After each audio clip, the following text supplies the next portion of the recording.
Hello and welcome to today's episode of Dr. Joe. This week, remember, it's Christmas week. We are going to be discussing road traffic accidents and common injuries that are faced during the festive season. Before we go any further, I want to wish you a Merry Christmas and a Happy New Year. I want to thank you for supporting Dr. Joe throughout the first season of Dr. Joe. This is the last episode of the first season. We're going to meet again next year as we go into the second season of Dr. Joe. Before we talk about the injuries that you're likely to face when you get involved in a road traffic accident, we want to talk about the safety and security features that you need to take care of before you take off with your vehicle. Number one, please make sure your vehicle is roadworthy. By roadworthy, we mean the tires are in a good condition, the steering is well balanced, you've done your wheel balancing, your wheel alignment. So before you travel, please visit your mechanic, visit your wheel fitment center, and make sure your tires are in a good shape. After you do the tires, the next thing that we look at is please make sure when you're driving, always make sure you've got your seatbelt on. Make sure your passengers have got their seatbelts on. Make sure even the rear passengers also have their seatbelts on. It has been proven scientifically that seatbelts save 90% of people who are involved in accidents. Only less than 10% get involved in what are called seatbelt related injuries. But 90% of individuals involved in road traffic accidents are actually saved by seatbelts. So seatbelts are very, very important. Make sure you put on your seat. If you're traveling with kids, remember to put on a car seat and make sure the kids are sitting at the back. Then put your child on a car seat and strap them in their seatbelt. Remember, it is very important to put on your seatbelt and to make sure that everyone in the car is putting on their seatbelt. The next thing is, please, we know you're happy. It's Christmas, we're celebrating the birth of Jesus Christ, but do not drink and drive. Most accidents are caused by drunken driving. Remember, if you're a driver, drive responsibly and do not drink and drive. If you want to drink, make sure you're not driving. If you want to drive, make sure you're not drinking. Fatigue is the third last thing that you talk about. Most accidents are also caused by tiredness. People drive for long journeys, want to go to Kumusha, you may drive for 4-6 hours. I have a friend who's actually driving all the way to Chiredzi from Harare. And it's almost 600 kilometers and he's doing that in a day. If you feel tired, it's always good for you to take a nap.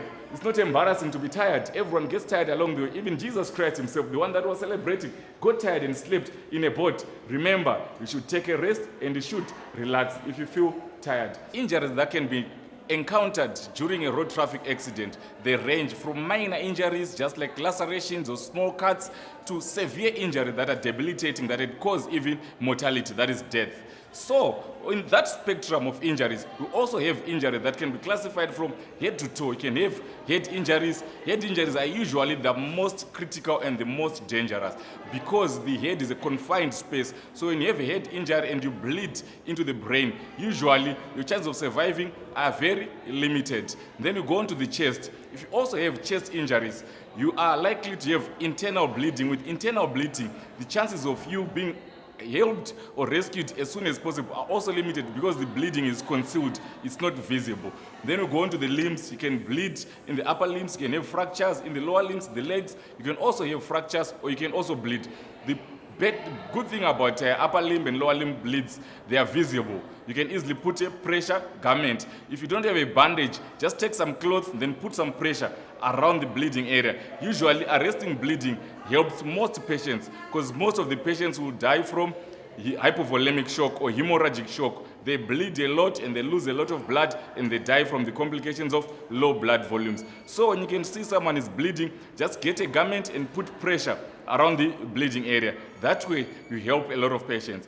If a patient is collapsed and they are lying down, the best thing is to put them in what you call the left lateral position. You make them lie on their left side, you put their left hand underneath their head, then you make them lie on their left side. That way you minimize chances of aspiration because they have collapsed, they can't control their airway. And now when you put them on the left lateral position, you minimize the chance of them aspirating their own saliva, or at times they vomit and the vomiters go into the airway, and it is the aspiration that can actually kill them. Remember, when you get to an accident scene or when you're involved in an accident, and you are the driver or a passenger, but you're still ambulant, you can still walk, you can still talk, remember to call 911 and call for help. call an ambulance. Avoid transporting patients in your small cars because you might worsen injuries, especially C-spine injuries. Patients that have had neck injuries and you put them in a small car, you might even worsen the injury and you get to the hospital and they are now debilitated, or even patients can actually die because of poor transportation. So always remember to call the ambulance before you can transport any patient. Thank you guys for watching this episode of Dr. Joe. We hope you enjoyed it. We hope you are going to have a good holiday, a Merry Christmas. We wish you a prosperous and a healthy 2018. Our goal is for you to be in good health for the rest of the year 2018. Remember to continue supporting Dr. Joe, like and share and subscribe to this channel. Go and like us, follow us on Twitter, Dr. Joe 263, like our Facebook page, Dr. Joe 263, and also like our Instagram page, Dr. Joe 263. Remember also to like droptv.com.